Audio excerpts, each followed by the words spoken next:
Hello everyone, Pedro with you, and in this video I'm going to show you how to fix ChatGPT error. You have hit your limit, please try again later.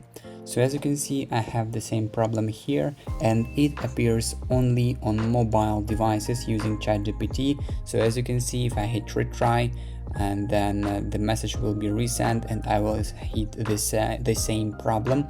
So there are several ways of how you can fix this problem.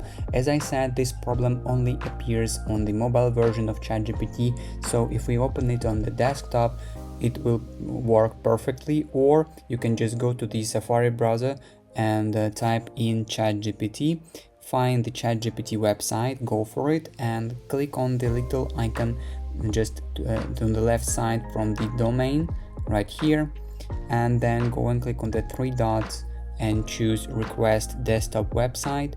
And now you have the desktop website of ChatGPT. You can log into your ChatGPT account and basically use ChatGPT as you used it before.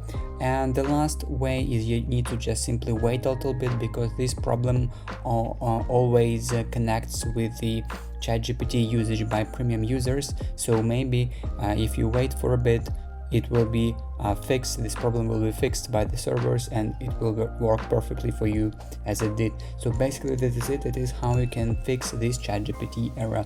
If you found this video useful, leave a like and subscribe to the channel. Thank you.